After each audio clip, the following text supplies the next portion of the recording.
Hello, everyone. So, welcome to the Queerness Diaries. And today I am joined by a fellow Brit, finally, Danny Walker-Drake. How are you today, Danny? Yeah, not too bad. British weather's kicking in, but Yeah. surviving. Yeah. Well, thanks so much for joining me today and coming on the pod to share your stories. So, today we're going to be going through, like I said, the sort of chapters of your life and everything that's led you to doing what you're doing now, being an advocate in the community. And so, I always get each guest, first of all, to kind of introduce themselves. So, yeah, when you're ready, if you can say hello to Yeah. everybody. Yeah, hi everyone. My name's Danny Walker Drake. I live in Bristol. I'm originally from Manchester. Probably tell by the accent. It's not a Bristolian one. Um, I'm married, been married for 5 years to my husband. He's from Bristol, so he's got a very Bristolian accent. Yeah. Yeah, I've been here about 12 years. And I'm currently actually a mental health employment and education specialist. So I help people after mental health breaks get back into work or back into school and kind of give them that support and the confidence that they can finish a project or just get for themselves back into work, really. Yeah, awesome. Yeah, I think that's so important as well because it's the bouncing back after, going through difficult periods of our life that a lot of us struggle with, like when it comes to getting back into a job situation and just the fear and anxiety sometimes that comes around it as well. Oh yeah, absolutely. And I think a lot of the clients that I've helped, and it's just giving them that reassurance that looking at their CVs and really giving them the encouragement and just building up their confidence and kind of giving them the praise that your CV sings for itself. You've got so many years of experience, and anybody would be lucky to have you. But also kind of saying to them, well, what's your passion? What gets you Yeah. out of bed every day, hobby wise? Why don't we turn that into a job? Why don't we Yeah. find a job that speaks to your passion? That way, you don't need to go to work. You want to go to work. Yeah. And so far, it's been quite positive. I've had a lot of clients who've gone back into work and really like enjoyed it, and they've they can see the positivity in being in a place of work Yeah. that they enjoy doing anyway. Yeah, I think that's awesome because I think so many of us go through them sort of periods of having that negative voice in our head and having to tune it out and even just getting back into a routine sometimes can be Yeah. a challenge. But I thought so we'll go kind of through your story today, so through each of your chapters. So we always go back right to the beginning and sort of your childhood. So if you can kind of talk us through sort of your early days growing up and yeah, your early days in Manchester, how that was with your childhood, Yeah. and yeah, all the way back to primary school, secondary school, those lovely times. I mean, if I can think that back, I'm 37 now, so I've got to think way, way back. I grew up. I was born in Yorkshire, but my mum and my biological father, just he was very abusive, so she left him 2 days when I was 2 days old. We moved from Yorkshire to Manchester, and Yeah. I've got two younger brothers, and we kind of to be honest, we kind of moved around everywhere. We went from Rochdale to Oldham to Ashton under Lyne to the Isle of Man, back to Rochdale. So we kind of moved around everywhere. And I just think my mum was a very restless person. She just couldn't settle. And she met who I've always called my dad. She met him when I was 1 year old. And then they had my middle brother and then my younger brother. Um, and yeah, the childhood from up to a certain point was actually quite positive. Um, my dad was a bit of a drinker, but didn't really notice much. It's only when I got to about the ages of 9 or 10, what I started to notice was my mum was a drinker, and then drugs in my family, like my aunties and my uncles, and then I saw violence with like neighbors, and then the one thing I remember from my childhood, which kind of shaped who I am now and how I see people, I see the world, is um, I'm still not sure of the facts, and I don't think me and my mum have ever discussed it. But something her and my uncle did, that I think was to a drug dealer, resulted in my auntie's house where me and my 5 or 6 cousins and my brothers were all sleeping. They actually bombed the home that we were in Mm. because of whatever my mum and uncle had done. Yeah. And it was a gas bomb that obviously, luckily, it bounced off the windows and didn't actually go into the property, but obviously it still walked up the whole street. Everyone in the street had obviously was Yeah. taking in this gas, which goes to show if it entered the house, we probably wouldn't have made it because it was really, really strong. And Yeah. that was my first inkling of my family, not my normal family, is something very odd here because not many of my classmates are kind of saying these stories during school. Yeah. Um, and I think from that, then because of then the violence with my mum and my dad started to come into play, I really found myself becoming the people pleaser. So whenever they'd come back drunk and I could hear hints of the arguing, I would try and make them both laugh, or I would try and Yeah. make one of them a cup of tea. I would try and distract the other one, just so they're not talking to each other in a drunken state and getting violent. I'd be the one, being the eldest sibling, that would really try to just keep the peace. And like I said, as a 10-year-old, trying to make two drunk adults laugh and not Yeah. think about the argument they just had, which would then lead into a physical fight, was something that, like I said, when I look back, that's not normal. But at the Yeah. time, it just became something that's so normal, and I didn't see anything wrong in that. I thought that's just, well, that's all parents argue, all parents fight with each other. And Yeah. it's only when obviously I got older, like, no, they don't all behave that Yeah. Yeah. way. Yeah. It's very typical though when we're growing up, what we're surrounded by, we're not even, I think until sort of teenage years when we start to find ourselves like whatever's around us just becomes our norm, no matter how toxic Yeah, or, even dangerous it can be. Like growing up with like my parents too, like there were many aspects like of their marriage that I had sort of forgotten or brushed off, but it was very abusive at times yeah, too, like with my father. And years later, I think a lot of the sort of memories came back. But growing up, it was almost just like, well, it's not normal to look back at, but it yeah, seemed at the yeah, time absolutely. like, yeah, it's just another normal day. And Yeah, then you start to see, other kids or hang out with them and go to their houses and see, oh, yeah, the parents actually get along and the families there. Like, this is weird, you yeah, know? yeah, not 100%. And it was also for me, once the realization for me is that when my mum and dad split up, my mum then got with my stepdad. Yeah, And what became, oh, this is how people behave, is because the exact same thing happened again. yeah, And at this time, I was there, I think I was around about 11 or no, 12 or 13. And what I'd noticed was the exact same. My mum moved us to Scotland with me and my youngest brother, and my middle brother stayed with my dad.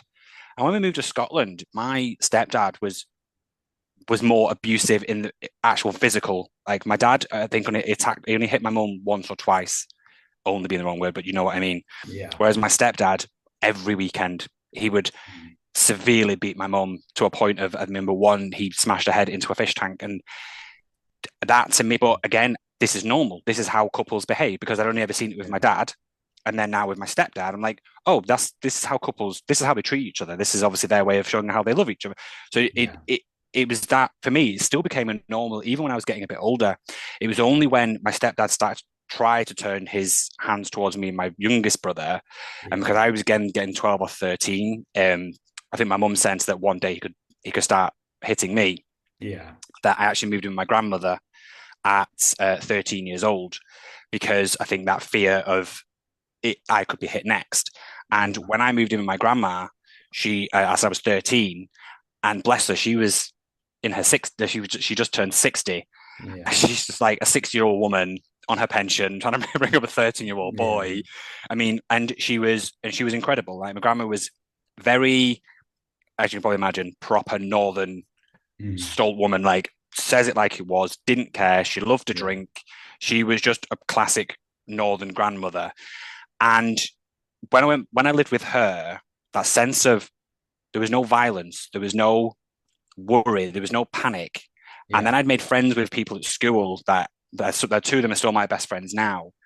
And I met their parents mm, and we're getting to like 14, 15, 16, where there's no violence, there's no aggression, there was just yeah, none of that happening. I was like, oh, hang on a minute.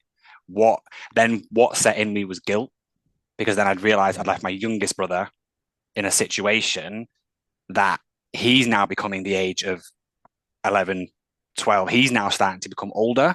And me and my brother had this discussion. He did blame me for a few years that I'd left him. He really resented me for leaving him in such a violent, very violent situation. Yeah. And I think he definitely blamed me and said that I like obviously I should have took him with me. And it was like I was 13, I was taking no one anywhere. Like Yeah. that just wasn't the case. Um, but yeah, I think for me, it's still to this day I still use that. My grandma would drink and she would come back never violent. My grandma was never violent towards me, but if she came back drunk at 1 a.m., she would wake me up to make her some food. Yeah. So that anxiety of people drinking, I've got a very negative connotation with people drinking. Yeah. And when then somebody's drunk and I'm not, I still find myself trying to cheer them up, trying to make them laugh, trying Yeah. to make them smile, just so no negative. Because obviously my grandma tried to wake me up. I would like, oh, I'm not making you a sandwich. She'd Mhm. shout at me, Yeah. like, I want a fucking sandwich, get out. And I'm like, Yeah. so that I've always got that sense of drinking or drugs with a negative, aggressive Yeah. behavior. And I always find myself automatically going to the people please mode of try and lighten the mood and try and keep everyone quite happy and quite cheerful because I know Yeah. what it could get to if I didn't. Yeah, I know what you mean. It's like you sort of it becomes like a second instinct in the end Yeah. because it's something you're doing so often at such a young age and in those sort of monumental years that are really shaping us and how we are, even as an adult, it's very hard to drop those habits once we've got them in place. And even Yeah. though in our relationships and everything now, things can be completely different. It's still very hard when you've picked up a habit to sort of protect yourself or to even try and protect others to get out of that routine. It just sort of becomes part of the natural instinct in a way. Oh, 100%. Absolutely. And I think when I first met my husband, when I first met him, I explained to him about the anxiety that I have of people being drunk and I'm not around me. And my biggest fear is if someone is drunk and they're staying at my house and I'm sober and I'm asleep, Yeah. that fear will always be there. And my husband, for the first 6 months of us dating, if he went out drinking with his friends, he would stay at his mum's Yeah. because he knew the fear of somebody coming back drunk and I'm not. He knew how that would make me feel. And so straight away, I knew I'd found a good person because he understood I'm not doing it to be difficult. There's a Yeah. genuine PTSD situation that I couldn't sleep. And if you came home drunk, I'd have to try and keep you cheerful. And my husband's the most cheeriest person on the planet. I don't think anything has ever Yeah. got him down in his life. Yeah. But I'd still have that PTSD situation of I'd have to try and keep him smiling. Yeah. And he knew that. And he was so supportive and really tried. He was just like, I get it. And even now, we've been together 8 years and been married for 5. Even now, if he gets drunk, he's like, and I'm staying at home, he's like, I'll stay at my mum's Yeah. because he understands that I'm not doing it to be difficult. It's uncomfortable for me to be in that situation again. Yeah. I can imagine. And to have that sort of weight as well of feeling that responsibility with your brothers at such a young age as Yeah. well, navigating the guilt as well. Like, how did that sort of play into as you sort of left school and college and were finding yourself? I imagine it's because we're all hormonal at that age anyway. How does it sort of play into sort of your view of yourself and how you felt during your teenage years? Because it was like a lot to go through, in those Yeah, I think. very monumental years. Yeah, I mean, what made it so the situation for me then kind of got worse because I was being raised by my grandma and then she died when I was 17. Yeah. So then I got into that situation of at 17, the person that had raised me for 4 years was no longer there. My mum had just left my stepdad. She'd moved down back to Manchester with my youngest brother, and he was having some really difficult issues with his. He was very aggressive, and we still think to this day that he must have some sort of, he does have some sort of ADHD just by his looking back, his behaving the way he was. Um, and I honestly believe the way that I am now and the way that I try to help people in difficult situations is guilt because I couldn't help my younger brother. Now, he was never attacked. My stepdad never hit him and there was nothing like that happened. But when he said that line to me that he resented me for a long time, I think I kind of took that. Obviously, I'll take it to heart anyway because I do love my brother. And I think that's why now I always try to help. So like if any of my friends are like, I've been kicked out, you can come and live at mine for free. Yeah. Normal people like you can come and stay at mine, but there is some rent. But I'm like, no, you can come and stay in here for free as Yeah. long as you need to. It's so now it's not a people please. It's a genuine case of if I can now help someone, because I'm in a very fortunate position that I can, that Yeah. I'm going to do it because I couldn't do it when I was younger to the person that really needed my help. But Yeah. now that I'm older, I will help anybody with whatever they need. But Yeah. I'm also very capable. I will say no to people if I think they're taking liberties as well. It's a case of I'm Yeah. helping you because I can see you really need it and I will help you to the end of the earth. But if I feel there's a distrust or you're not really authentically needing my help, you're just kind of using the situation, I'm not afraid of also going, the answer is no. Yeah. Yeah. Which I think because of my brother, obviously I couldn't do anything for him, but I Mm. also am not going to go to the other end and start helping anybody to detriment of me suffering as well. It's like Yeah, I know what you I've mean. managed to find that balance now. Thankfully, I've managed to find that balance. Yeah. It can take a while though for us because Yeah, I know what you mean. Like, especially when it comes to friends and stuff as well. Some of them we build such a close relationship with, and we see, everyone's. I think especially after COVID, like everyone's been yeah, through some really difficult times, and it's like you want to find that with your friends that you can be very open and there yeah, to lean on them and support them. But it's one of those things that person to person it really differs in how you navigate situations. Like, yeah, and how is it sort of once you sort of went through college and then after that sort of navigating everything that you'd sort of been through before? Because I imagine then you sort of get you've realized by then, oh crap, like I've been through a lot already, and I'm only just a teenager, like, yeah. and finding like your place and sort of I imagine like so many emotions just started to hit at once at some point. Oh, absolutely. And I think so. When my grandma passed away, when I was 17, and I came out 3 months before she passed away. Yeah. And I even to this day, I always say the best thing I ever did was come out to her because at least she passed away knowing the real me rather Yeah. than waiting until she passed away and that sort of stuff. And so there's no ever. And I've always said this. There's never been any guilt of my sexuality. I realized that I was gay quite late on, to be honest. Like, you always get the typical the family. Well, we always knew. Well, you Yeah. didn't. I was a bit of a camp kid. Doesn't mean I was gay. Just means that I was camp and quite feminine. Doesn't Yeah. mean that I was attracted to boys. And I've tried to really tell my family that stop saying things like that because what you're doing to little boys and girls, because little girls can be quite masculine, you're determining their sexuality. What Yeah. you need to understand, someone's personality isn't their sexuality because you can get really camp males and really butch females does not mean they're gay or lesbian. What that means is that their personality, that's them as a person, that's how they are. So yeah, when I was younger, ironically, me and my cousins used to make up dances. But that's funny because my other two cousins who are male, both married to women and got children, Mhm. but they both like doing dances as well. And we're Yeah. all the same age. So why didn't you think they were gay? So and it's that sort of thing. I think my family, my mum especially, she's like, yeah, I get where you're coming from. It's wrong to say, Yeah. oh, we could all tell you was gay as a kid. No, you couldn't because at 5 years old I wasn't attracted to boys, so you couldn't tell. Yeah. So, and so when I came, I didn't realize that I fancied boys until genuinely until I was 16 at a 16th birthday party.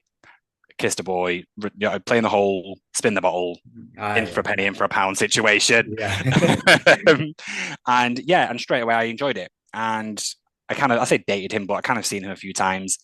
Um, and I came out, there was no internal, for me, I was very fortunate. There was no internal moments of, I can't come out. I trusted my family enough. And Yeah. I knew that my family had bigger things going on than if I came out. I don't think they wouldn't care, but they were like, great, we've got other things to be stressing about. Like, as long as you're happy, great, fantastic. Yeah. So when I told them and I told my grandma, the reaction I got was the reaction I was expecting. Yeah. Like it really was. There was no. I know I'm very fortunate. I'm very lucky. There was no tearful breakdowns for me. There was no family argument. There was just none of that. I told my mum, and she was just like, "As long as you're happy." Told my Yeah. grandma, she's like, "As long as you're happy." My uncles and my youngest brother, he says, "I don't really care, but do you mind if I don't tell my friends just Yeah. because if they say something, I might have to obviously start arguing and fighting with my friends, which I 100% because I was 17 and he would have been 13. Yeah. Yeah. Kids can be cruel, and I was like, no, absolutely. Like I'm not. And plus, it's my place to tell people. So I don't expect you to go into school and start telling your friends that your Yeah. older Yeah. brother's gay. That Yeah. shouldn't come up in conversation anyway. And in all honesty, my family have always been supportive. Never, my mum has in a few arguments over the years. She has called me a faggot when we've got into a row, which words like that have really hurt. Yeah, Um, but in all honesty, none of my family and none of my friends have ever used my sexuality against me. And the reason I say that to you is because I know for a fact that I am very fortunate and very lucky, and I've yeah, never taken it for granted because I've been through so much, as you said, with violence and drugs and alcohol and aggression and that sort of thing. Me coming out was actually a pleasant experience that kind of there was no negativity involved with it. And I think for me, I think if all the bad stuff yeah, before hadn't have happened, I think maybe it might have been a bit different for me. It may have been. I just don't know. But no, I know I'm very lucky and I'm very, very fortunate to have such a mm, supportive and really, really welcoming family. When I've had boyfriends, like there was never any, oh no, they can't. There was just none of that. There was like, yeah, yeah, invite him over. That's absolutely fine. No, not yeah. a problem. So I was very, I know I'm very lucky with that situation as well. Yeah, I think that's so important though, because it's one of the things that so many people like we grapple with as like so much fear for a lot of people, like how we're going to Yeah. approach the situation of coming out, like how we're going to do it. So I remember for me, like I had so many game plans, like am I going to get wasted before? Am I going to? In the end, I think I sent a text from like one of them old Nokia phones, went and stayed at my friend's and like hid away for 2 days because I knew the reaction was going to be bad, and it was. But I think when you get that support, it's so. I imagine for you as well, it was so necessary because you'd Mm. grown up, around a lot of turbulence. Yeah. And if it had been a sort of rejection not received so well, it would have been very hard to deal with having, gone through being so supportive towards them and trying to, really um, make the best from the situation. But we never know, do we, how our No. family's going to Mm-mm. react No, not at until we all. actually say the words. Well, that's it. And I always say to myself, I said both my uncles who are very, very masculine football hooligan men, Yeah. and my dad, who was again, he loved football, and I think it, I was more nervous about telling my grandma because she's a different generation. Same with my Yeah. granddad, and my grandma, bless her, she was like, "It's just a phase." I mean, and then I said she died 3 months later. I mean, it's been nearly 20 years. Definitely wasn't a phase. Yeah. Um, and my granddad, to be honest, he said a comment which kind of made us clash. He thought he was being funny, but I just don't. I didn't see the funnier side. Now, me and my grandma and granddad, they divorced when my mum was younger, and Yeah. then he remarried to my nan, and my grandma, she stayed single.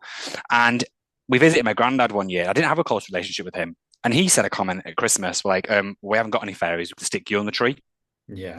Now, I was like, if my uncles that I said that, or my cousins, or my brother, or my mum, I'd get it because sexuality at this point, it's been a few years since I've come out and it's all fun and games. We're a Yeah. northern family. The banter is pure there. It's just that's how we do it. But Yeah. I've not seen you in about 5 years. The first time I've never spent Christmas with you, and this is the first Christmas I've spent with you. And one of the first things out of your mouth is that comment. So I just said to him, I was 20 at this point, or 19 at this point. And I was like, and do you think that's a funny comment? And he Yeah. was like, "Well, I was only joking." I said, "But you don't know me as a person." But to me, that joke wasn't funny. Yeah. Yeah. I didn't see the funnier side of that because you don't really know me that well. Yeah. So, and he was like, "Oh, okay, yeah, fair enough." And he apologized, and Yeah. he was a proper Welsh, Mhm. and I'm talking Rhondda Valley's hardcore Welsh to get Yeah. an apology out of anybody. Yeah. And I got an apology, and I was like, "Thank you." Yeah. Yeah. Yeah, I think it can happen though, this is one of the things like with different generations and when it comes to families, like one comment they can make as maybe they think it's a passive, like passing comment can Yeah. really stick and really sting. And we can remember it like years later. Like with my dad, there were so many comments with his toxic masculinity that I still remember now, like Mm, things he said, like I was like doing my first paper rounds like when I was 12, 13, and he would comment on how I walked. He used to try and make me do Aikido. I flipping hated it. All these mm, different things he tried to do. And even like passing comments he'd make, not about me, but like to the TV. Like we used to, my mom and dad used to watch like Big Brother all the time, yeah. but my dad would make horrible comments. Like remember the early series with like Nadia and Oh, yeah, yeah, yeah. like my dad, I just heard like awful comments from him. And so I Yeah. already knew at that point I was gay, and it played into my fear of Yeah. coming out. And sure enough, when I did come out, I think, yeah, our relationship was never good in the first place, but it just seemed to, Oh not that there was no. anything to recover, but Yeah. it just That continued downwards. I think with my mum, it's funny you say that about the whole Big Brother thing because when we watched my mum, me and my mum was obsessed with Big Brother. Yeah. And see, where my mum was the opposite, she loved Nadia. And my mum had gay friends and my grandma had gay friends. And I knew that because when I worked at 16 to 17, I went to the Gates's wine lodge and my grandma used to come in and that sort of stuff. So I knew they'd be comfortable with that sort of thing. Yeah. And so I think that's what kind of did help because we'd watch TV shows and my mum would be like, oh, I really like Nadia. Oh, I don't really care that she used to be a man. She's a woman now and she's enjoying herself. Yeah. So those sort of things always stuck with me that I knew they would never have an issue with it. I just knew they wouldn't. Um, Yeah.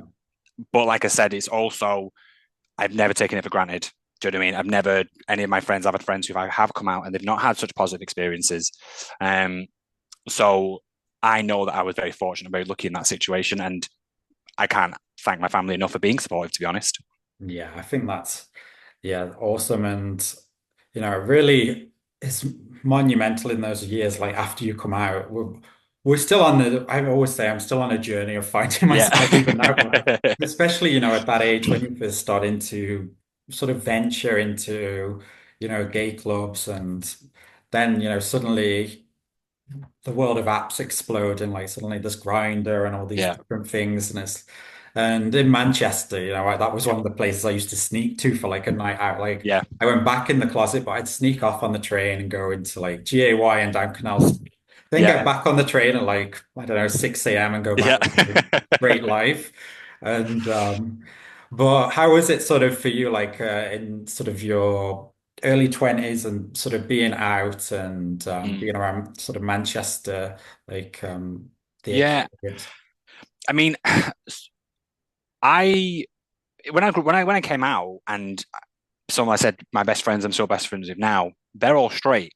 And so we never really went out in Canal Street that much, to be honest. It was Yeah, more just going out in Rochdale, like just the normal bars, whatever like that. I say normal, if you know what I mean. yeah, And we actually did Canal Street for my 21st birthday, and my sister came. So I've got an older sister, and she was fostered by my mum, like years before.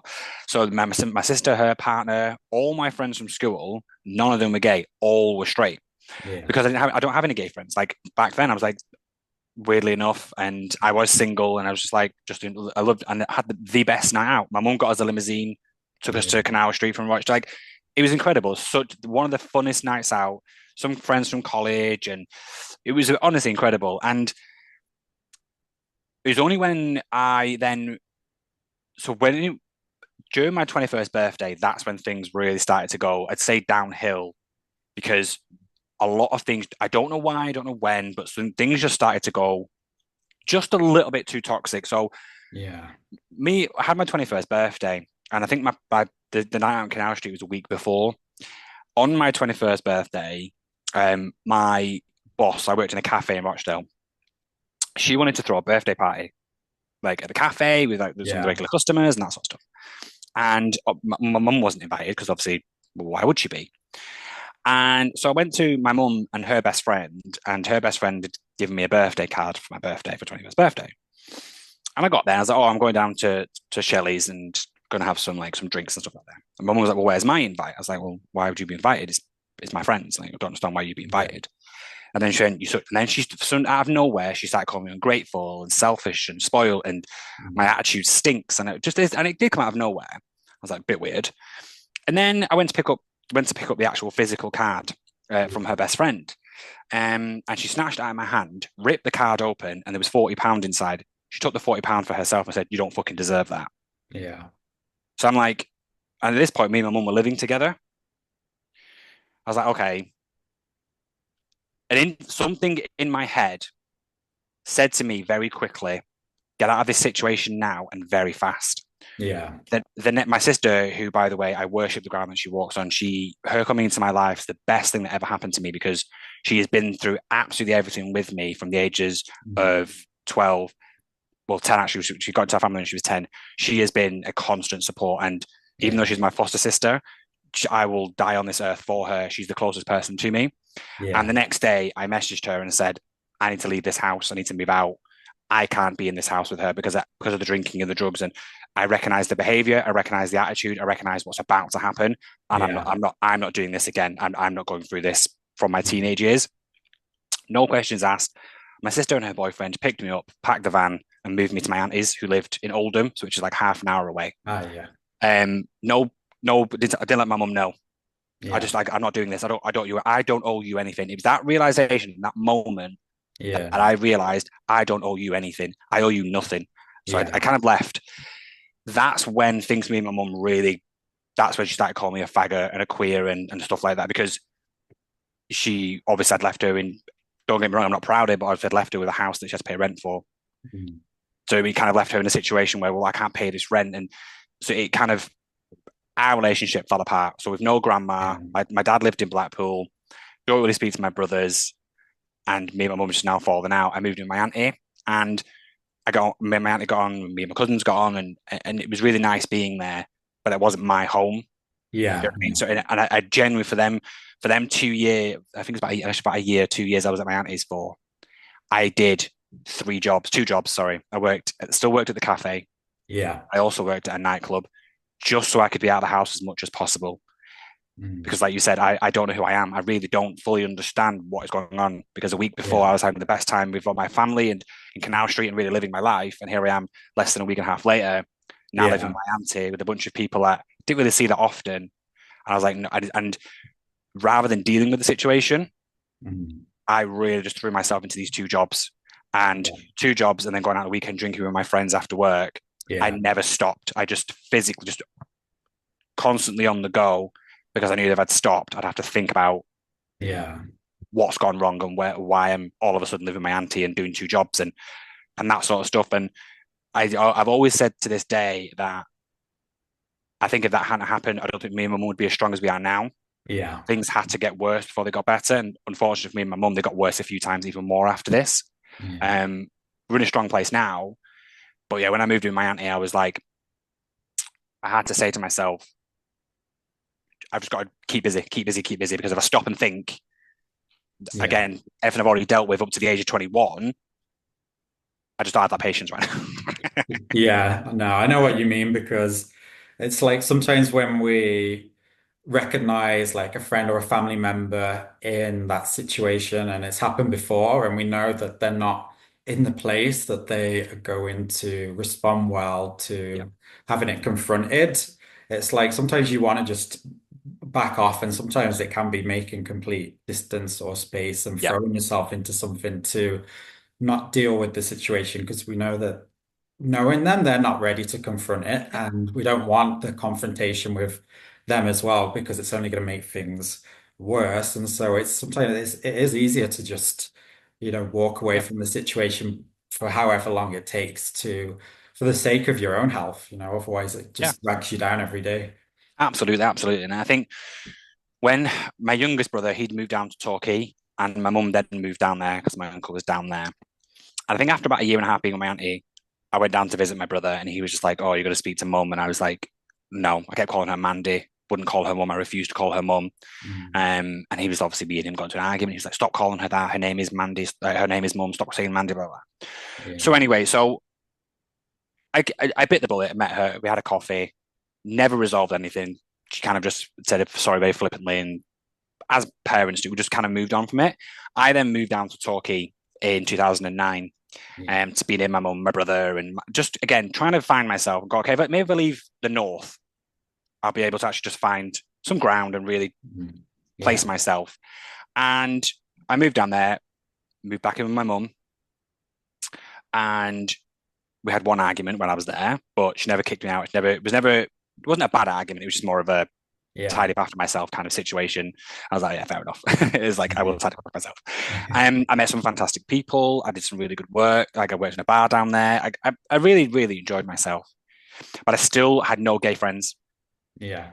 I didn't. I had no gay friends. I just I don't know. And then ironically, I then started dating a girl when I was down there because for some reason I really connected with her Yeah. and really got on with her. Just something about her that I really was just not attracted to physically, but just really just something drew me to her.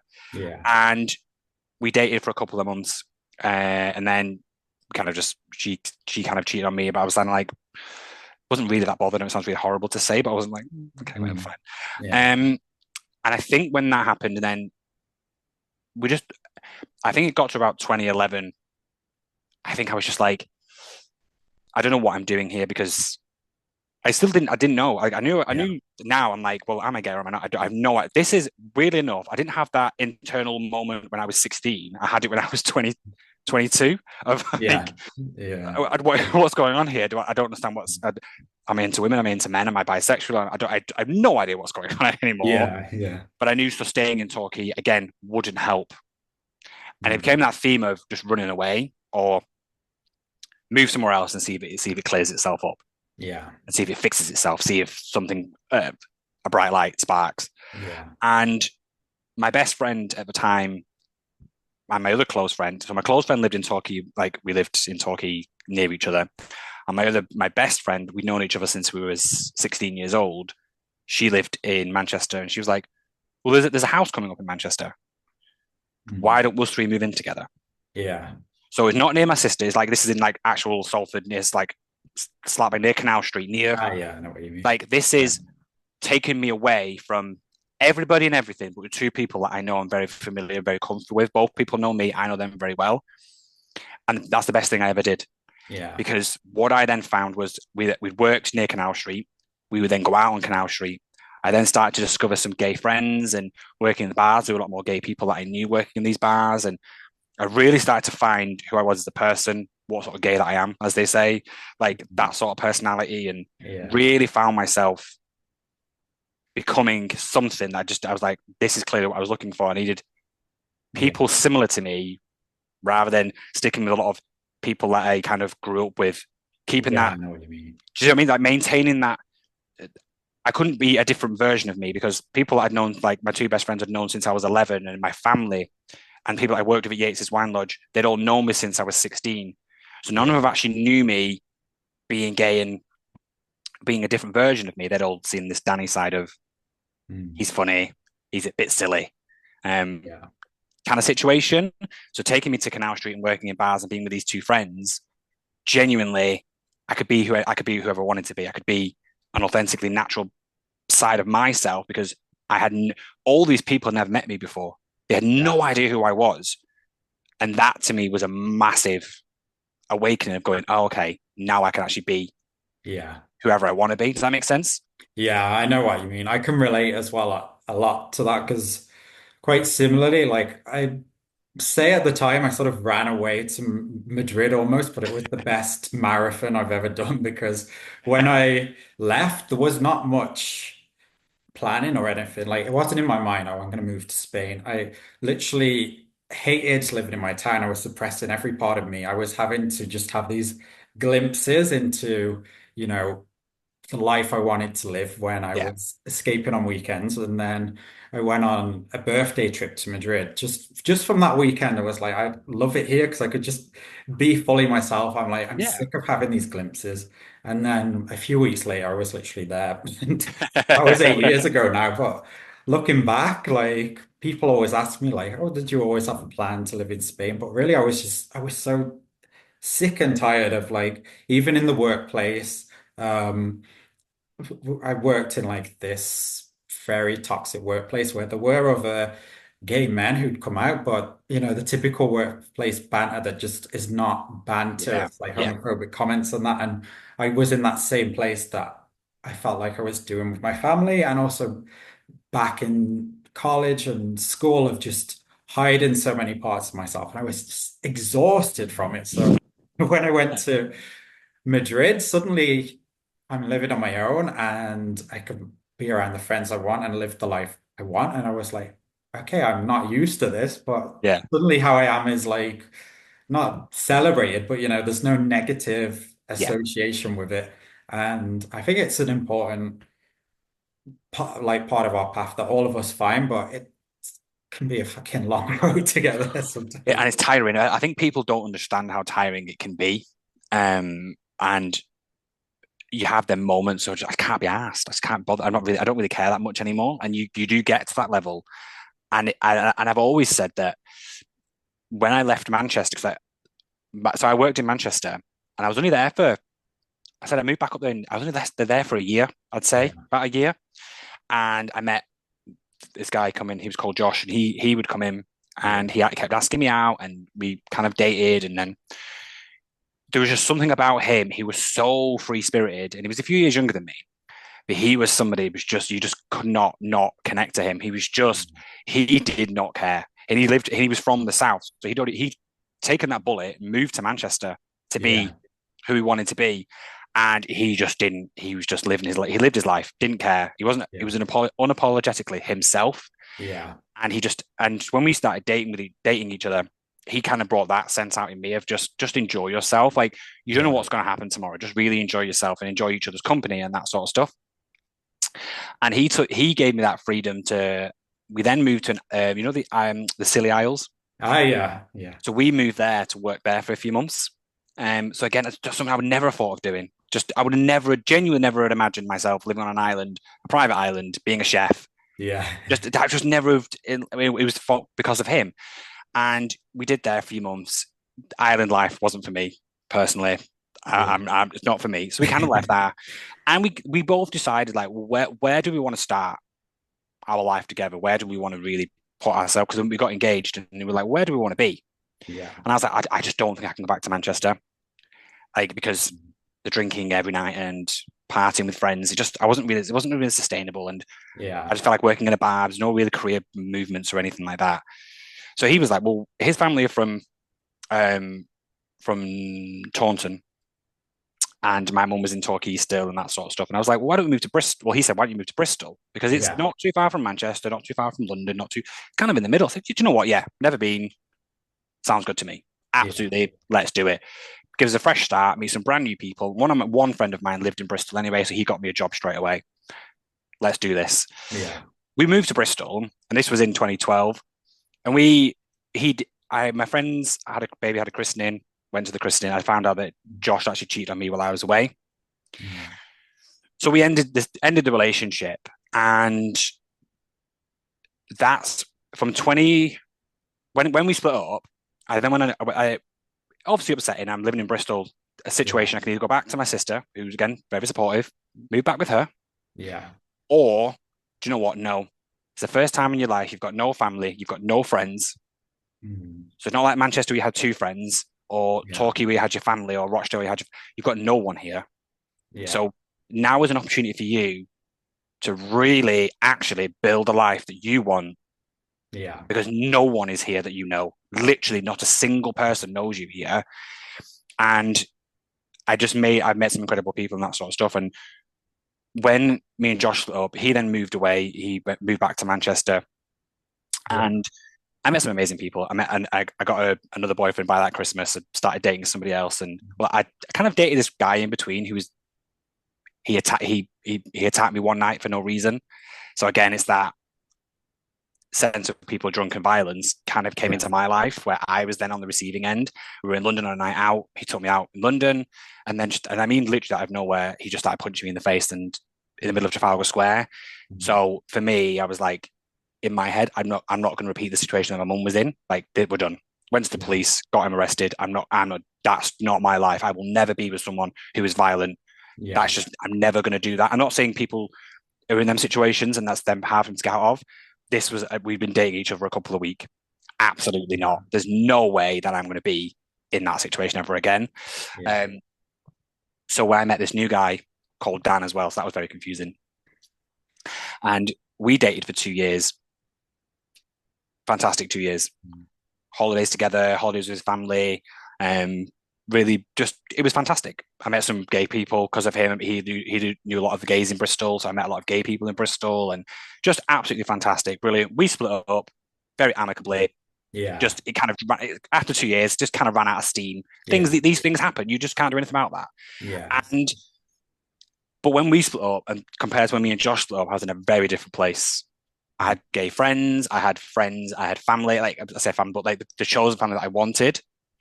So yeah, it was hard splitting up, but I lived with my housemate that I lived with. She was incredible, and The Yeah. friends that I had, they were fantastic, and the boss that I had, and they were just amazing, like really supportive of going, you'll be fine, you will bounce back. Yeah. Compare this to when I was younger and I felt a situation going on, I had no support.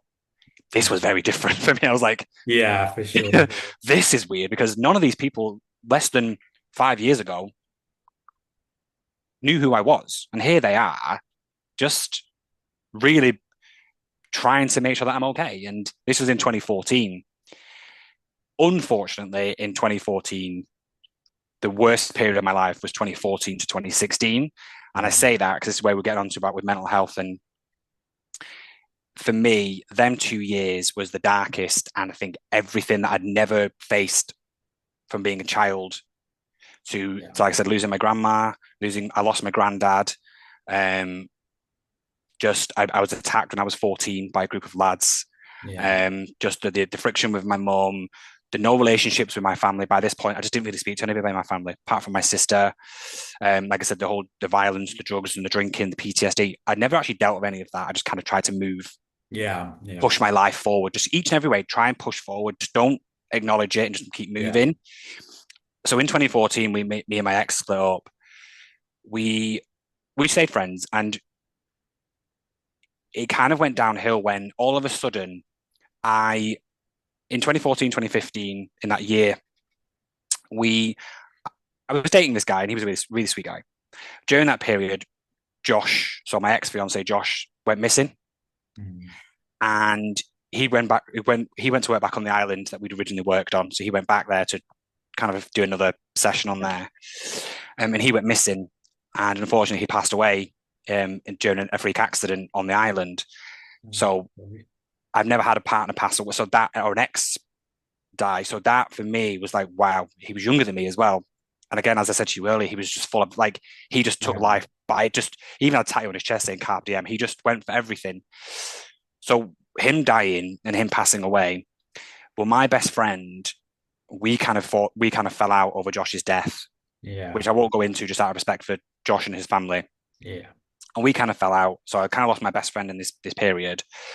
Dan then started dating one of our close friends. So that was quite hard to hit. It was like, okay, you now Yeah. see one of our close friends. Then I was being stalked by someone who was on Grinder, kept messaging me, threatening to kill me, run me over, Mm. just do basically just kept saying doing these awful things. And I Yeah. went to visit London, and he was living in Bristol, and he found me in London Ugh. on Grinder saying when you leave this station, I'm going to kill you and that sort of stuff. So I had to go to Yeah. the police, and obviously this guy is trying to stalk me. Yeah. And then me and the guy we were dating, we kind of I'm not in the right frame of mind for any of this right now.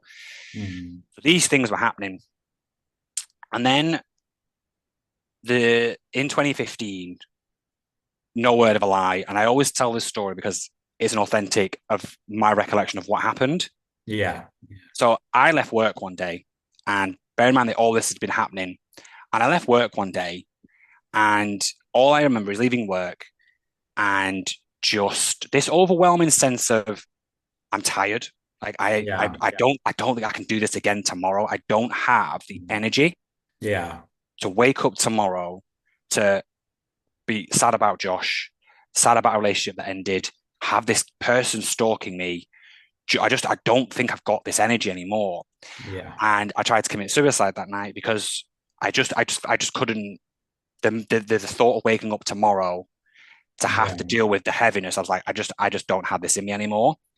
And my best friend, my housemate who I was living with at the time, she found me and took me. So I tried taking tablets, and she took me to the hospital Yeah. and essentially saved my life because I think if she hadn't have found me, I would very easily would have died that night. So I'm always grateful for her anyway. And that's obviously for me that my mental health. I didn't realize that I was dealing with all this because again, I'd never faced Yeah. everything. I just never faced any of it. Yeah. So I was very lucky with the NHS here because I was in there. CBT happened straight away. Unfortunately, me and my mum got into another argument because she'd had a massive big blowout with my middle brother, and she phoned me for support. But obviously, I couldn't really give that support. And this was only about 2 weeks after I tried to commit suicide when we got into an argument, and she said, "Well, next time when you go and hang yourself." Yeah. after what had just happened, and as I said to you earlier, it's a trait of mine now, which is can be a downfall. Yeah. I cut her out. I cut her off. Yeah. I'm done. Mm. You're not a good person. That's it. I'm out.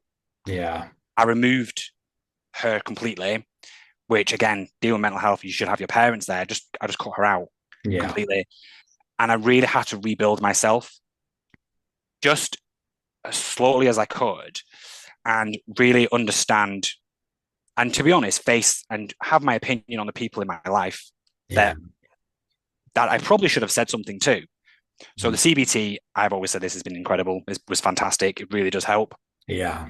Medication and it kind of I built myself up again. But my husband, we knew each other friends of friends, and he kept asking me out in 2016. Well, like Mm. end of 2015, beginning of 2016. But as you can imagine, it's just not the right time. It really isn't. Yeah. And bless him, he was like, "No worries, that's fine." And he kept asking me out for a good year. Just bless him, Yeah. he really kept Oh, trying. And then yeah, I said yes to him, and here we are, 8 years later. yeah. But I always say that 2 year period, and since being with my husband and understanding with my depression and my PTSD and my anxiety, Yeah. what it did for me is anybody who wants to be in my life has to understand. So, say for instance, me and my mum, we made up now. My mum's one of my closest people in my life right now, and we've been Yeah. really close for the last seven years. We've sat down, like Yeah. what you said about earlier about you and your mum, that generation of having this conversation. We sat Mm. down and we had a conversation. Yeah. I let her have it, but I wasn't rude, aggressive. I wasn't shouting at her. I just said to her, "You almost got me killed when I was 9 years, 10 years old because of the drugs that you and my uncle did. You Yeah. you wasn't there when my grandma was like when she was ill. You were too busy out with drinking with your friends." And I told her everything how I felt. Yeah. Everything was laid on the table, absolutely everything. And I was expecting, "Don't you Mm. speak to me like that. Don't you dare Yeah. say this is all my fault." And Yeah. no, she was the complete opposite. She was apologetic. She was like, I was an awful mum. I just lost my way and I didn't know how to get myself back. That's when I Yeah. then realized she has her own mental health. She Yeah. has her own situation that she has to deal with. And I did Yeah. say to her, I said to her, I said, I can't help you with that because I did nothing to you. Yeah. Yeah. I said, so you need to figure that out for yourself. And when you do, I'm going to be here to support. Yeah. And that's kind of why I do what I do now, Yeah. I because understand. people's mental health is so fragile and one person can change everything, but also Yeah. one person can really damage everything as well. Yeah. It's so And, true. and I'm determined not to be the one person to damage somebody else's mental health 100%. Yeah. Yeah. That's so important. Give me 1 second. Let me just let the cat out. Go on, Charlie. Little kitten then. It's been a rascal, but yeah, it's so true. I think with family as well, when we go through, especially with depression and PTSD and everything is we've never sort of had that conversation openly with, No. mom, dad, sister, whoever it is, like to finally have that conversation and like be able to get out everything you've been holding in, but Mm. also um it really helps the relationship as hard as it can be to have that conversation and to sit with them and go, look, we've got to talk things through, otherwise the relationship can never go to the next level. Yeah. It can be so freeing once it's done and put such a different track on how the relationship goes Yeah. afterwards. Like nowadays, like it's so with me and my mom so different from when I was growing up because yeah, like 10 years ago, even 6, 7 years ago, I would not talk to her about anything. Like when I Yeah. Yeah. went to Madrid, like and started living my life, like I was like, you know what? Because I'd had such a negative experience with coming out and hid everything away, and my mom had grown up, well, I'd grown up with her going into the church heavily around when it came out, and I was like, oh, Mm. great. It was like, why now?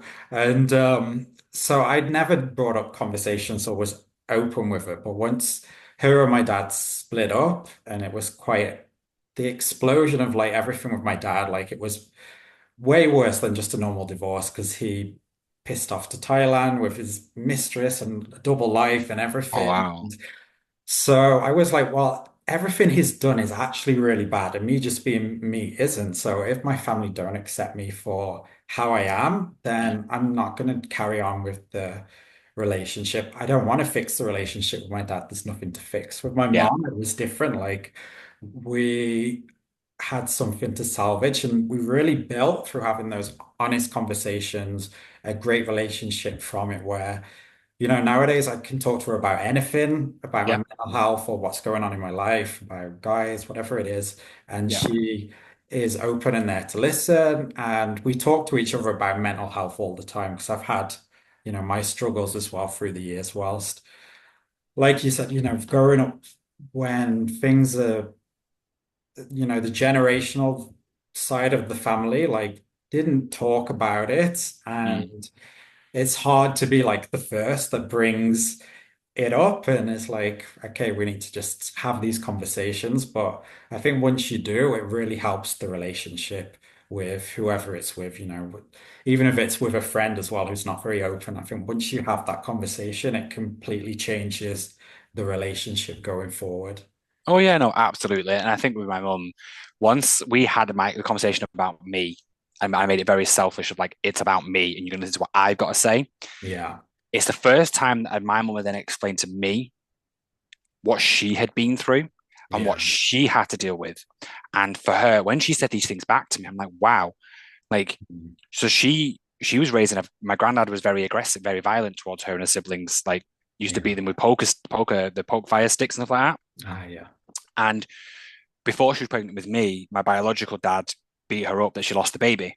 Yeah. So any 19-year-old being attacked by a grown man Mm. and losing a baby, that's trauma. That's trauma. Like this, Yeah. that's something that how do you even if that happened now, there was so much help that you could have. But in the 80s, there was no help for that to be done. Yeah. Then she lost her mum. A few years later, she lost her dad. She relied on drinks and drugs.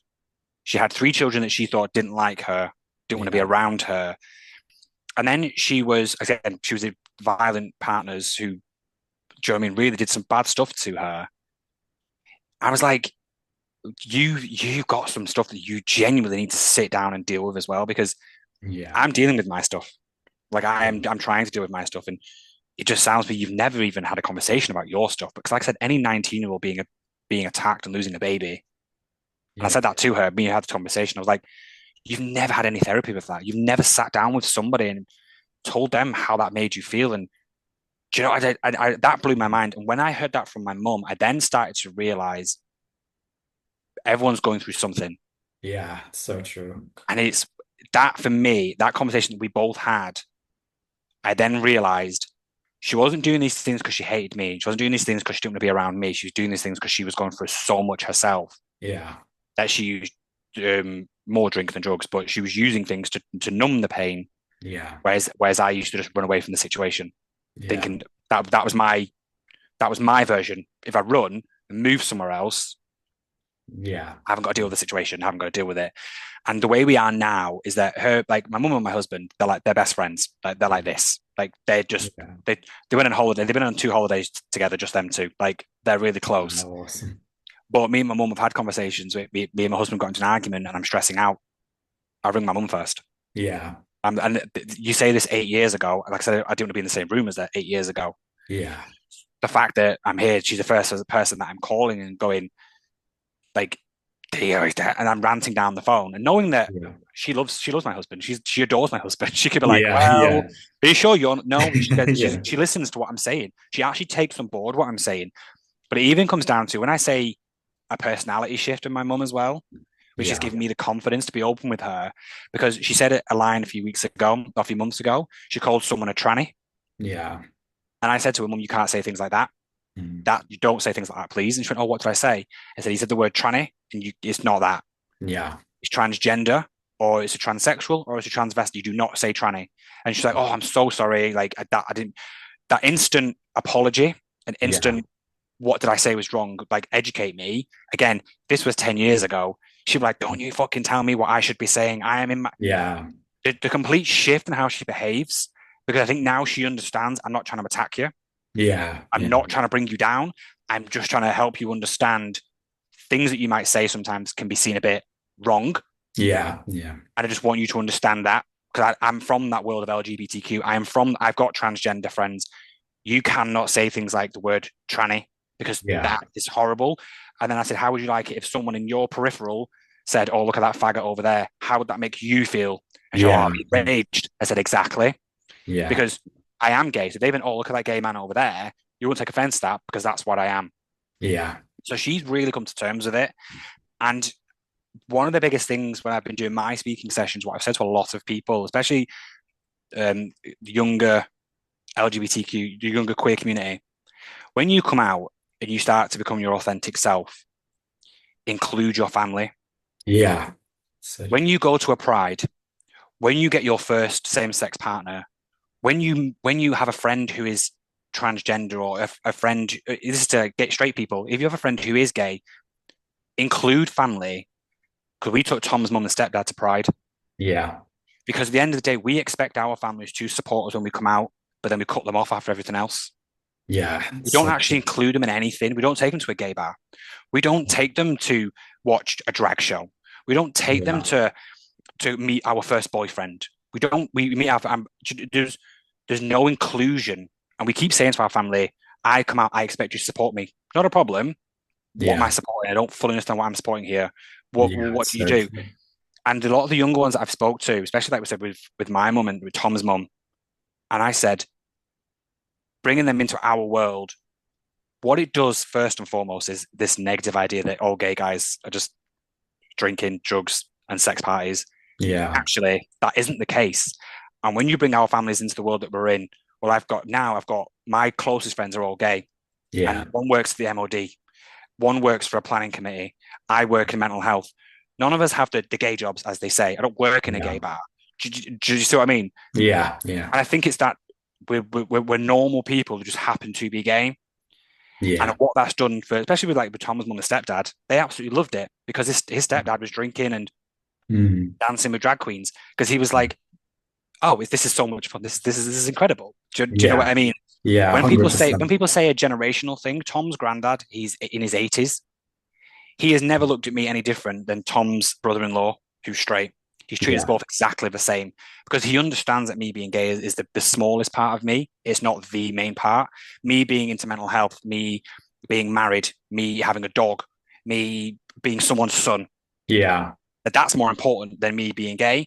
So I just say to a lot of people, especially people listening to us today, if and when you do come out, if and when you become your authentic self and you want your family's support, you just have to make sure that you include them in the things that Yeah. you are doing with prides and the pride marches and meeting your friends and meeting Mhm. anybody that's in your world for them to understand that this Yeah. is who you are as a person, not just you singular, but what's actually going on in your world. And Yeah. I can promise you the support you will get will be tenfold because now your family are like, now I fully understand what's going on. Yeah, 100%. And I think it's so true that, we grow up, we really seek this inclusivity and we have that fear of rejection. And we have to remember that, with our families, when, they love us and accept us, that we're kind of rejecting them if we're not including them when 100%. we come out into our authentic life. And if they say something or make a mistake, it's a teachable moment for them that Yeah. they can learn from that, and they are willing to listen because they love us. And so it takes, the relationship then into completely, like, the walls are then completely down because Yeah.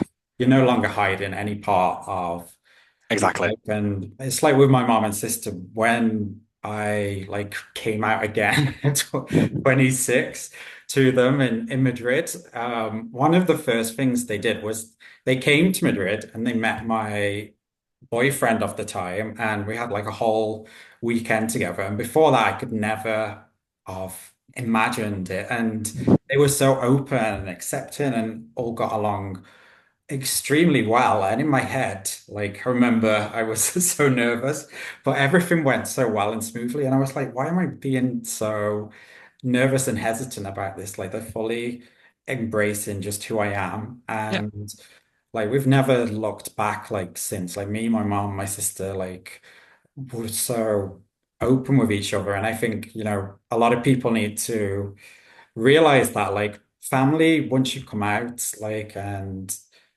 it can be a process, but if they're wanting to be, you know, included and know about everything that's going on in your life, don't try and shut them out yeah, because exactly. mistakes might happen along the way or things that then still don't fully understand. But everything, like I said, can be a learning moment for them and it just brings like everyone closer together in the long run. Yeah, I think especially with me now after everything I've been through, I know now that I've dealt with everything I've been through. Yeah. Like I said, when I lost my dad and my nan earlier this year. Again, it's a very dark time losing. My dad was dying. My nan passed away in between, and then he died Yeah. like a week later. So that was really tough. But that's you can't people do die, and you can't help that. You just Yeah. that's grief. You have to kind of push yourself through that.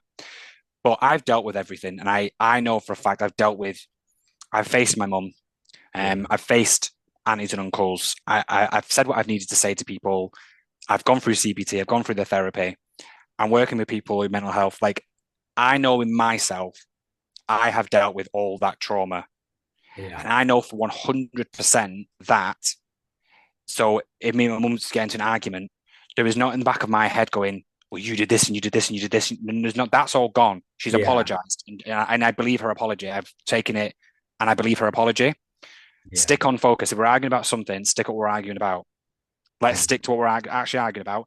There's, I've got no preconceived. And with Tom's family, the reason my mum has changed is because, then, like I said Mm. about bringing people in, me and Yeah. Tom got married. And it's that, okay, I got married, my mum's met my husband. Do you know what? No, we can go one step further. Let's both our families actually meet each other.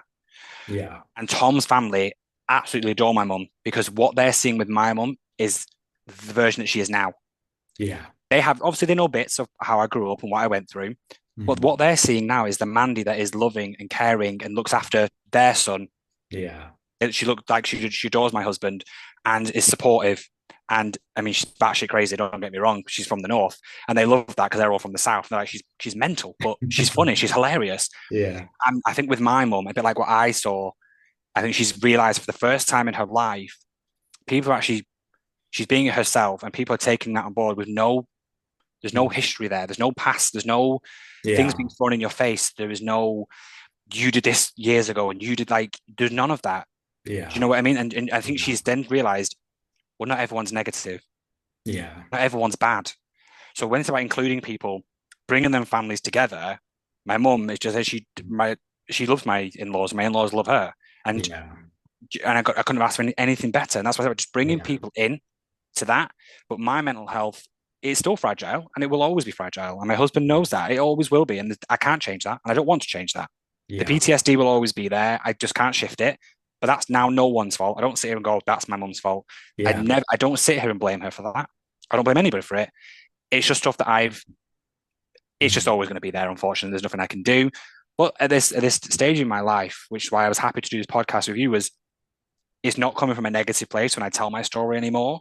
Yeah. Yeah. It's not coming from a place of, well, look what I've been through. Look what I've been. It's more of a case of I've been through all that, and I'm in a very good, positive place, and I don't use any of this past against people because Yeah. you have to move forward, and therapy's there for a reason. CBT's there for a reason. Yeah. 100%. The medication's there for a reason.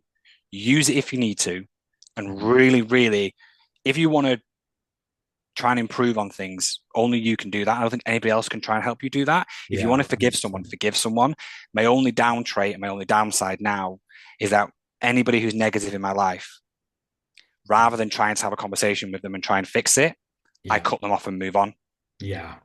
purely because I don't have the capacity anymore Yeah. to to to deal with what's going on in your head, in your mind.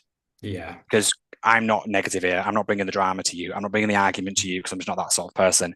If you want to argue with me, bring drama to me, Mm. we're going to cut it off. And we're going to move on. And unfortunately for me, something I'll have to live with the rest of my life is that me and my nan, we fell out. My auntie passed away. and me and my nan fell out Yeah. over a family situation. And my nan was in her 80s, well, she was late 70s, and me and my nan was really close, and we fell out for the year. Well, she actually passed away before we got to make up because Yeah. again, she brought the negativity. I just cut her out and moved on. I was like, I'm not doing, I don't need to do this. I don't owe you any favors. I'm just not going to do this with you right now. Yeah. That bit me on the ass because I never got to say goodbye to her, never got to make it up to her. And then my sister told me that she did try to contact me a few months before she passed away, but she Yeah. couldn't get hold of me and stuff like that. And I kept refusing to give her my number. So a learning curve for me is right. Hang on a minute. You're being a bit. My mum said it to me as well. She's a very open conversation. My mum said Yeah. you're cutting people off a bit too quickly and a bit too easily. Don't stop doing that Yeah. because you're going to end up with no friends because you people they're not trying to challenge there or if they bring drama to your door, figure out what's the drama for. Don't cut them off because Yeah. it's going to leave you on your own, which you Mm. shouldn't be on your own, but you're cutting these people off a bit too easily now. Yeah. So it's something I'm taking on board. Mm. How I'm doing right now is probably it's like Yeah. No, I understand though completely because I'm quite similar in that sense because I think when we go through like different learning lessons and it's like, especially when it comes to, I don't know, it's one of the, I'm in a similar place, I guess, where I'm sort of trying to reach a place. Like I've had it even recently with friendships where actually my mom's told me, like, you need to make up with them. And looking, I was in a very much the last sort of 2 years, like going from Madrid to Barcelona, like because I had a very negative experience with a group of friends in Madrid a few years ago. yeah, Someone could just do something. And I was always the person before that would give chance after chance after chance. yep, But I became the person that'd be like, oh no, that's it, close. yep, And I'm trying to still find like the balance between, okay, when should I realize it's not worth investing in this relationship anymore? Or, okay, this relationship is not salvageable. I need to, for my own health, distance myself. But I've been very quick to just put the distance and to cut people off over the last 2 years. So it's one of those things. I think for a lot of us, it's a work in progress thing. yeah, And when we've been, burnt in the past, it's like, it's something that we grapple with, like knowing, okay, when to walk away from a relationship being, yeah, it's not going to work out, or yeah. yeah, this is salvageable. I need to stop being so quick, but at the same time, we can't punish No, ourselves over it. and I think that's it. And I think 100% agree with what you're saying. But I think it comes, I think maybe you feel the same. It comes down to that fear Yeah, of this person or these people having a hold over you that gets you into a dark place. And if you have a friendship and they're bringing negativity and then they fall out with you and you can't explain your reasons, they could possibly put you in a dark situation. So yeah, before I allow them to put me there, I'm yeah, like, see you later. Like, you're not going to yeah, do this to me, 100%. which I know isn't the right to handle it. Yeah, But I've not done it. Like I said, I've had friends for 10 years. We're no longer friends, but this has been 10 years of off and on, off and on, off and on. It's the same pattern. It's the same pattern. It's the same pattern. This time there was no arguing, no dramas. I'm just done. yeah, I've got nothing else to say. We've had the same argument like 5 times over 10 years. I can't keep having the same argument with you. But then I've got other friends who have been friends for like a year or two who are just not as they just I see since I've left the job, they seem to have forgotten about me, don't really talk to me as much. yeah, Rather than seeing how they are, I've just removed them all from my social media. yeah, I've not cut them off. I'm not falling out with anybody. I've just said, mm, remove from my social media because I'm getting jealous that you're all out partying. I don't get the invites, or yeah, that you're all going out for a drink after work. I no longer get the invites. And that's upsetting, but that's not personal. I know you're not sitting there going, we're not going to invite Danny. I know it's not personal. yeah, So yeah, I'm removing from my socials for my own sanity so I don't get jealous. But and that was like a month ago. None of them have texted me. None of them have said, "Oh, you're moving from your socials." So I know I did the right thing because clearly that the friendships they're obviously surface level. They're obviously work yeah, level. So I knew I'd done the right thing, which made me feel a whole lot better. I was like, yeah, okay, yeah, I've done the right thing there. I'm not cutting anybody off. yeah, Obviously, definitely. there's no drama, there's no arguing. I did what I had to do for my own sanity of going. I'm getting jealous and I'm getting upset that these people are not inviting me out anymore. But that's fine because I know that they're also a nice bunch of people. They're not sitting there going, Danny's not welcome. We're not asking him to come. Yeah, I'm just not at the forefront of asking because I'm just not in your periphery in the office. Yeah, yeah, I Do know you know what what you I mean? So mean. it's I'm finding that balance. I'm slowly but surely getting there. Yeah.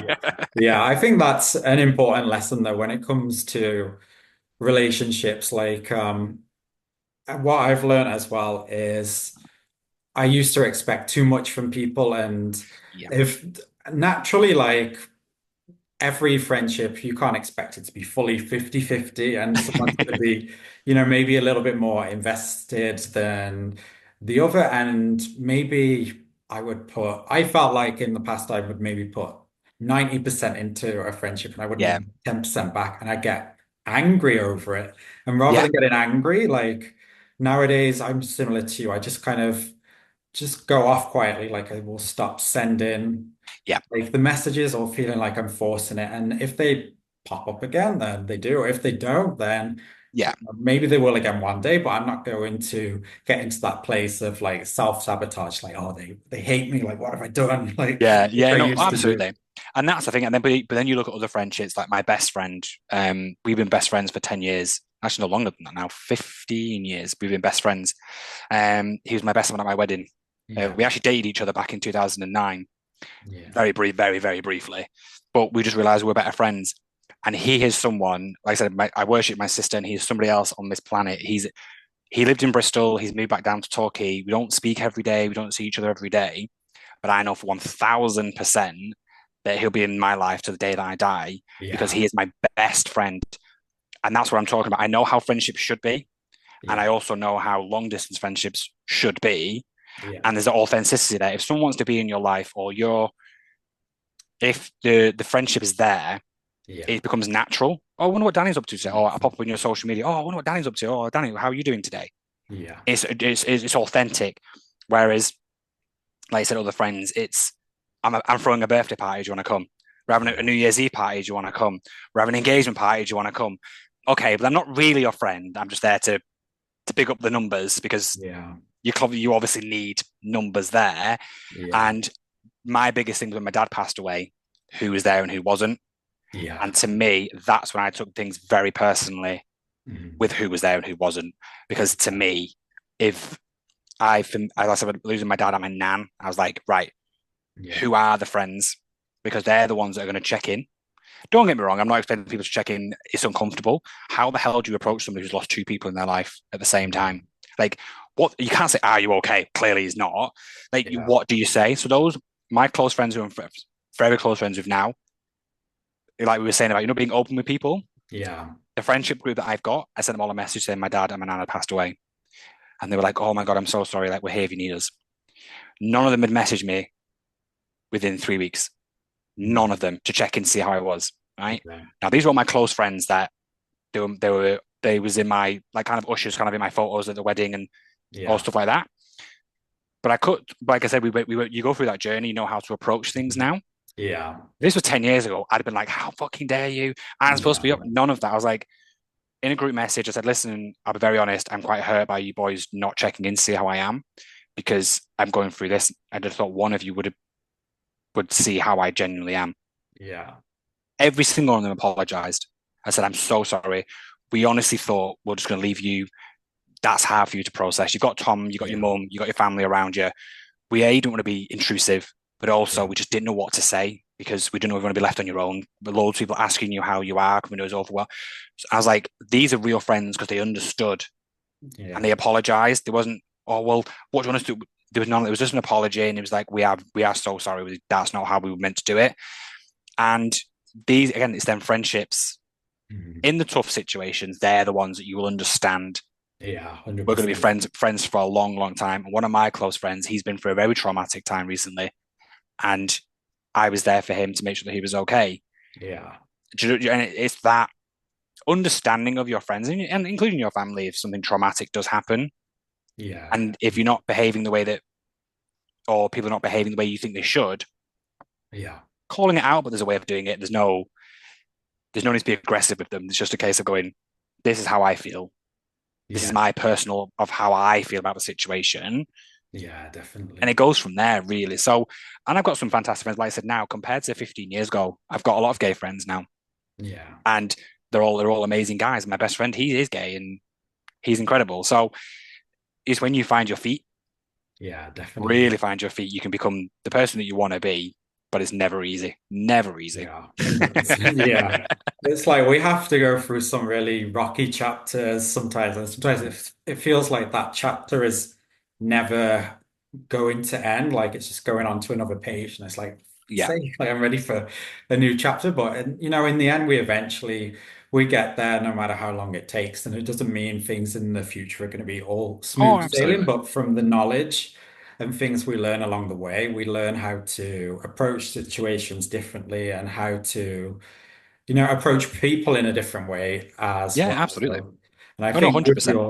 your story as well, it's like so much resilience and courage. Like you've been through like a lot of heavy stuff, but I see that it's amazing. I think the relationship you've got with your mom now, Oh yeah, absolutely. and I think like you said, with friendships, it's learning, there's certain friends that you might speak to once, twice a year, but they're friends for life. And Oh, absolutely. there can be friends on the surface almost that it is sometimes okay to just have those sort of acquaintance Yeah. types friendships to go out with and not to expect, the same from everyone, which I'm still learning, but I think that's it. I think you the nail on the head with that is that I know how I behave towards my friends, and I think when they don't behave the same back, it yeah, hurts you. And I just think, but I think everyone has that same thing. yeah, Like, if a 100%. friend doesn't behave how you would behave, Yeah, you get so offended by it, and yeah, you're just like, but then you start realizing, I think everyone has that within them to go. People behave in so many different ways. That's just not how I would do it. That's how they would do it. But it's like I said, it's how you call out that behavior yeah. in a positive way because of you are friends, Yeah, not definitely. not turn into an argument because you didn't behave the way I wanted you to, the way I wanted you to behave. Yeah, Because then it becomes about you. It's yeah, like definitely. well, Yeah, they've got their own lives. You don't know what's going on behind their closed doors at the end yeah, of the it's day as so well. true. So Yeah, it's so true. But yeah, thank you so much for coming on today and being so open with your story. And I think for a lot of people, it's something that, like me and you, I think very similar situations that we've been through with navigating friendships and family. But there's so many of us yeah, in the same position. So thank you for being so open with your right. story and sharing everything. Thank you so much for having me. It's been like I said, it has been a pleasure. And like I said, if anybody that was listening to it, just takes away that, like I said, both of us, it does work, and you do get to where you need to go. It's just Yeah, it is definitely. a long road, but you can get there. You just got to be sure of how to get there first, and Yeah. you Yeah. will get there. Yeah, 100%. And so just to finish off finally for people, so just for where people can find you, and so in terms of your works, I know you're helping people getting back into workplaces and something that's very important for the community. So where can people find you to get in contact if they've got any questions or queries? Yeah, absolutely. So with my pay job, I am an employment specialist. But with my own business, I am a motivational speaker regarding mental health, stigma, and LGBTQ topics. I work with businesses. I'm working with Thames Valley Police at the moment. Um, and you can find me at startingtheconversations.com, and you can email me at info at startingtheconversations.com.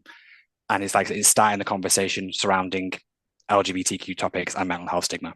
Yeah, awesome. Well, thank you so much today for joining me. Thank you. And to everyone else, thank you so much for tuning in. And we'll be back next week with another episode of the Queerness Diaries.